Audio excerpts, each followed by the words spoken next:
So if we take a bar of chocolate, split it into two equal parts, and take one of them, that would be half. Now if I multiply this by 5 and multiply the top by 5, this is what we're supposed to get. And the question is, how can the quantity remain unchanged? This quantity, if you increase it 5 times, how does it split into 10/10ths? That's a bit of a mystery for people who are trying to figure out what this really suggests, because we're all used to multiplication. So how does this happen? It should increase 5 times, not remain the same. And if we take 5 of those tenths on top, which means we've taken 5 tenths really. And how does this half bar split into 5 tenths if we multiply it by 5? Now that is a question that needs to be addressed because it does not sound mathematically sound. The quantity above and below should increase 5 times and it doesn't. Why? Let's look at multiplication, because just to make sure that we have our concepts of multiplication right, 6 times half, I'll add half 6 times, I join these and the 6 halves become 3 wholes. So a half increases 6 times and turns into 3 wholes. Very straightforward. That's what multiply is all about. If we follow the rules of multiplication, then this bar of chocolate should be repeated 5 times and joined. And this bar of chocolate should be repeated 5 times and joined. And if we join this, so there's 5 half bars out of 10 half bars. And if we join this, becomes 1 and 2 whole bars of chocolate, which means this is 2.5 bars. And this would be 5 whole bars. So 2.5 bars out of 5 bars makes sense. That's still half. Even if we double this and this, that's still half in terms of the proportion or the ratio. That means one is always twice the other. That's what it's doing. So that's the common practice also, that if a pound is 100 pence, then 5 pounds would be 500 pence. So pound is seen as a container of 100 pence. So the amount 5 pounds and 500 pence are different. The quantities are different in terms of numbers, but the value remains the same. So it's really a scale of conversion as a ratio of 1:100. Now, when we apply it here, 1 whole is 4 quarters, 2 wholes should be 2 times 4, which is 8 quarters. The question remains, how does a whole, if you multiply it 4 times, become 4 quarters? So that question does not go away. It's lurking underneath, and it's causing some confusion because this is simply not squaring up. So we don't even have any conversion ratio, nothing. It just says 1 whole times 4 is 4 quarters. That makes absolutely no sense. And so we can't follow through with what follows here. If we had a scale of conversion, that's different, but we don't have it here. So what we need to do is look at it from the point of view of equal grouping, division. Let's review division as equal grouping. If we have 6 apples and we want to make packs of 2 apples, how many of these will fit into 6? That's basically the idea of division as equal grouping. So 6 divided by 2 is 3. 3 packets of 2 apple packs. Similarly, if it's 1 apple, we'll get 6 packs. 1, 2, 3, 4, 5, 6. 6 apple packs. So 6 divided by 1 is 6. In terms of equal grouping, we could go to half an apple. How many half apples make 6 apples? Well, split each one of them up into halves. So we end up with 12 half apples. So 6 divided by half is 12. Notice, it's 6 times 2. halves will be 12 halves. That's what this means.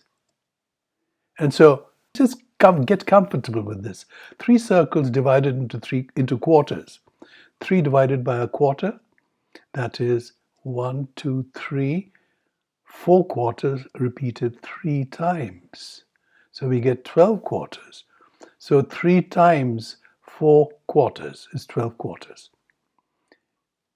That's the idea. 2 pizzas divided into quarters. Well, we divide the pizzas into quarters. That's 2 times 4 quarters. And if we take 5 bars and divide it into thirds, then that's 5 times 3 thirds, which is 15 thirds. And we take 8 rectangles, break them into halves, then we have 8 times 2 halves, which is 16 halves. That's the basic concept. And therefore, what's the difference between times 3 and divided by 1/3? They both amount to multiplying by 3. But there's a difference. There's a difference in what it means, and there's a difference in what the quantities end up as. So here it is. If you take 3 times 3 wholes, then we'll get 9 wholes. So that's 3 times 3 wholes, 9 wholes. Now, if we take 3 wholes and we break it into thirds or divide it by a third, that means we have to break it into these small parts. How many of these small parts will be made with these 3 wholes? Well, we take these 3 wholes, split them into thirds, and altogether we get 9 thirds. And that's the answer. You get 9 thirds, not 9 wholes. So notice 3 times 3 thirds makes 9 thirds. We flip it over to make it more consistent, make it more linear if you like. 3 times 3 is 9 thirds. So the answer is different because the things that we are increasing are different. Although the numbers are the same, they're both 3. But this is 3 wholes and this is 3 thirds. Similarly, over here, this is 9 wholes and this is 9 thirds. They're not the same. So equivalent fractions is basically an apple out of 2 apples, or 2 apples out of 4 apples, or 3 apples out of 6 apples, or 4 apples out of 8 apples, and so on. The amount or the number of apples are increasing. But the ratio remains the same. It's half. Basically, it means that if A gets 1, then B gets 2. A gets half of what B gets, and B gets twice as much as what A gets. So if A gets 5, B will get 10. But then A will get 5 apples. It won't remain the same. So these quantities keep changing. But the essential ratio remains the same. In equal fractions, that's not the case. If you have half a bar of chocolate, and this is 2 quarters of a bar of chocolate, that's because these 2 halves, if you divide it by half, you get 4 quarters. Similarly, we take 2 of those 4 quarters, so that's 2 quarters out of 4. And if we break it into sixths, that means we take 2, divide it by a third, we get 6 equal parts, or 6 sixths, and then we take 1, divide by 1/3, we get 3 of those. Similarly, when it's 4 eighths, divide 2 by a quarter, we get 8 eighths, and we take, which is 4 eighths. That's the idea of equal fractions. The quantities, the original quantity does not change. It remains the same. It's just getting split up into more equal parts.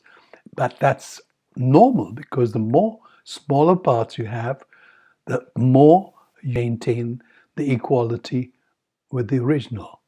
So they don't change. An equal fraction, the amount that's been represented by half remains half no matter what, as long as they keep splitting into smaller and smaller parts. So equal fractions is not the same as equivalent fractions in that sense. Now, we can think of this now in terms of $1. If we break it up into 100 tiny pieces, then each one of those pieces is called a cent. So $1 equals 100 cents. Now, if we make that as a rule, if we turn that into some kind of a container, if you like, $1 contains 100 cents. Therefore, $5 will contain 500 cents. What we are really doing is giving a scale of conversion on a ratio of 1 to 100. So, coming back to fractions, the first option is to go by that same rule. So here we have the first option, one whole, break it into 4 quarters, and therefore 2 wholes will break into 8 quarters. We are making this the container of 4 quarters. What we are really saying is that since 1 whole contains 4 quarters, therefore 2 wholes will contain 8 quarters.